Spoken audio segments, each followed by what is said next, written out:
Ukrunda laiba Kuki village sing da ayaba yauduna drone pairabadi kaptharani drone paihalliba khun aduda sabsan action lawgani haina Kuki volunteers na phongdorakli South the Labour Naga sing the Sathariba Kuki get Hawong Cook na Yangli Kuki Tribal Union the Labour Kuki sing the Nagagi Constitution Fazana respect the we Adubo KTU da Laitaba Atopa Kuki Lan Huba group sing na Lam Hilabadi Apun Bagi action Lokat Nava Sem Saduna Lai Haina NNCFGN Nagaland based group na Phongdorakle Kuki na Pakiba Naga Taruk Tadoku Haiduna ngasi Senapati the sit in protest Sathari Indo-Myanmar border to Lairiba Jet Choro Namli Amadi Wangli Bilesta Satakiba attack external aggression at the Haikibu Wafam Kunja Amadi Sing Tamgi Loop Sing Nayakidre terrorist attack Nanglaba Kunja Sing the Sanatakna Bayauna Angam Bating Bang Potlam Sing Mating Pankre. The Kudakta Tijin Hanabatak Sin Kray Kuki Jo Council KJC Handak Church Leader Ahumhat Kiba Duimatang the National Investigation Agency NI the Tijin Hanaba Government of India Natak Sin Kray KJC की माइकई दगी फाजिनुना थमखिबा मिचम सिंगसु अथुबा मतमदा थादोरंगना बहोना बियु हाइना फोंदोखिबगा लोयना कुकी जो कम्युनिटी सिंगी ओइबा तोंगानबा यूनियन टेरिटोरी स्टेटस पिबिनबा बिल तौखि मदुना इंगतप्पा हंजुलक्पा ngambada natana matam sangna thowaningdaba thodok wathok tholaktanabagi machak oirakani kuki jo council na prime minister da pisin khiba memorandum aduda khudakta miyeng changbi duna kuki furup singbo security pibinaba so haikya hari border nga ke hairadi state force khaktana sungamgani hungyo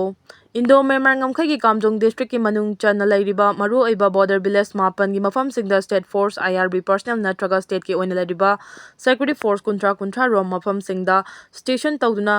ngakhan bada manipur gi ngamkhai di irailai na ngakpa ngamgani haina border area village organization ki president P Hungyo na phongdoragli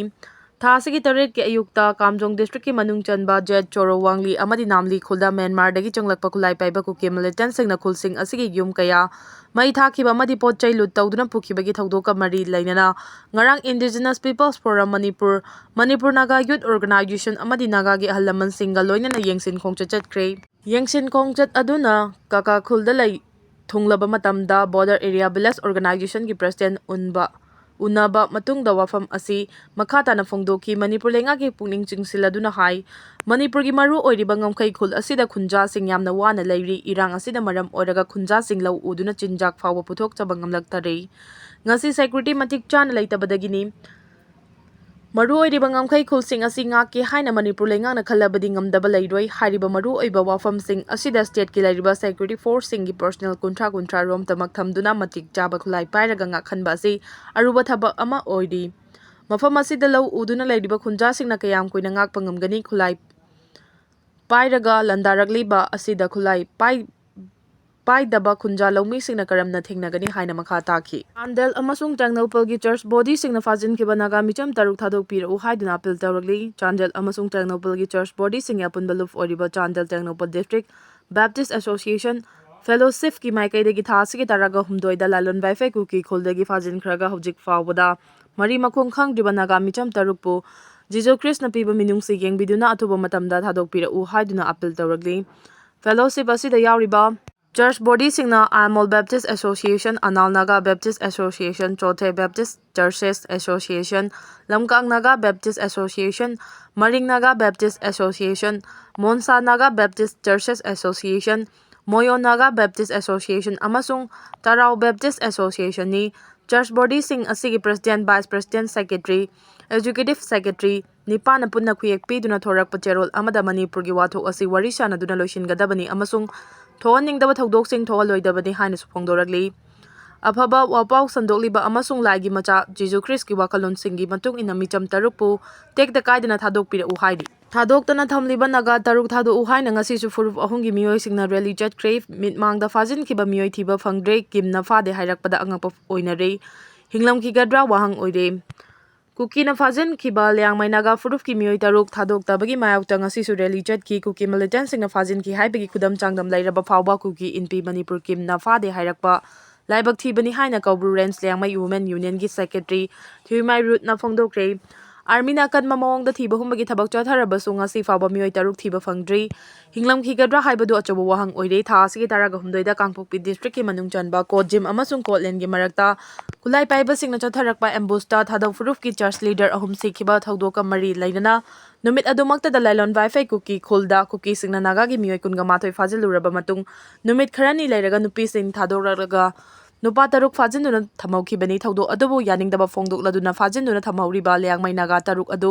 थादोउ हाइदुना ngasisu Koubru range Naga women union Kanglatongbi CSO अमसुंग अकोइबदा लैबा खुलसिंगदगी नागा मैते अमसुंग नेपाली सिंग सरुक यादुना ngasiगी rally अदु चटखिबनी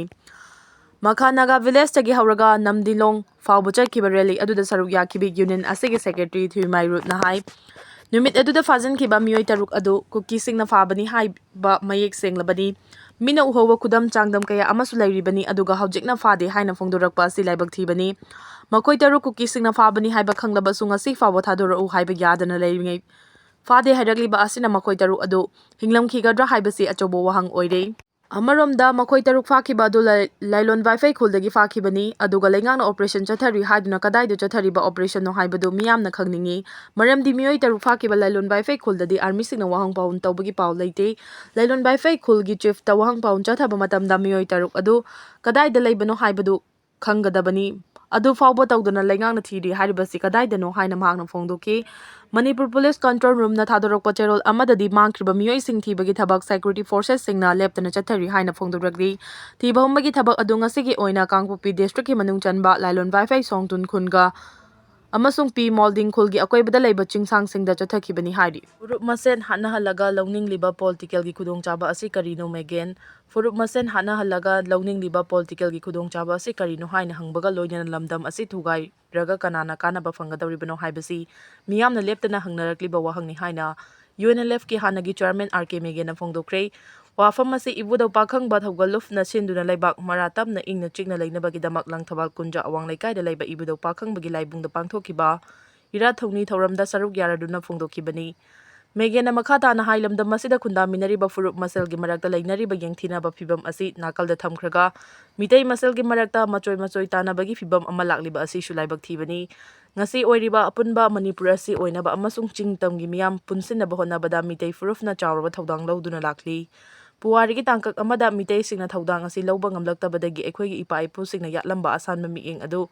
mami samlaktuna lamdam si soksilakpani masigi kudong chaba loduna mapalgi साफूना येलो फुरुप सिंगदा अवाबा चैथेंग पिरकपनी मणिपुर की फिवम नोंमा नोंमागी लुसिलकपना फुरुप सिंगना मसा मसागी identity ngaknaba honabagi mathakta amato oina lepminaduna furup maselgi marakta ikai khumnaba udnaraba matamda lamdam masigi apunba saktam kanba ngamgani haiki mahangna hai hojik lamdam sida furup maselgi marakta micham fajinduna chatharakliba thawong sing asi politics ki ichel na purakpani ichel asin awaba nanghangadawriba asi micham yam khaktani hairaduna kuki narco terrorist na miteida landarambadagi hendoraktuna ngasidi tangkul furufta amu onsinuna landarakle ngasidi furuf ani asigi marakta micham fajinduna hostage situation amada lakle masi pumnama asi India lenga amasung Manipur lenga na lofam thokpa thodang loba ngamlaktaba natraga loba walakpadagi oirakpani haibada haimanba thokloi haiba wafam thamki kuki ani lupa crore Tannaraga की drug का कोना मेजोराम police न फारे आइजोल तमना Lakpa cookie अनि लुपा crore Tannaraga की मेथाफेटामाइन drug का कोना मेजोराम police न ngarang नुमिदांग वाइरम फाबा ngamkhre पुलिस तगी फंगबा पाउगी मतुंग इना ngarang मे 19 की नुमिदांग वाइरम पुंग 5:45 रोम ताबदा मणिपुर दगी आइजोल तमना लाकपा टाटा नेक्सन कार अमा खामलगा चेक तौबदा यामलबा ड्रग यावरम थेंगनबनी गाड़ी अदुगी रजिस्ट्रेशन नंबर ML05V3282 नी कार अदु चेक तौबदा मेथाफेटामाइन टैबलेट नि चिंगनबा पैकेट कुन यावरम थेंगनकी पैकेट कुन अदुगी पुन्ना अरुम्बा केजी 24,018 नी पुन्ना टैबलेट मसिंग 2,02,000 नी हारिबा टैबलेट सिंग अदु लोकल मार्केट ता लुपा 19,21,28,000 रोंगिनी हाइरी यामलबा ड्रग का कोना फारबा मियोय अनि अदुगी ममिंग ओन खोथांग हाउकिप 19 अपोकपा ngamkholet हाउकिप अमसुंग मैथ्यू 93 अपोकपा ngamkhojang कवी NDPS Act 1985 की मखादा मखोई की मथक्ता पुलिस न केस अमा लौखटपगा लोइना मखा ताना थिगटपगी थबक चथरी हाइरी नागा नुपा तरुक थादुरक्तबगी मायक्ता खोंजंग जंगसिनक्रे हयेंग नागा ताबा मफमसिंगदा पाक्तकना सिट इन प्रोटेस्ट चथगदौरी हौखिबा मे 19 कुकी खुलाई पाइबसिंगना फाजिनखिबा नागा नुपा तरुक थादुरक्तबगी मायक्ता यानिंगदबा फोंदोक्तुना ngasi इम्फाल वेस्ट डिस्ट्रिक्ट की मनुंग चनबा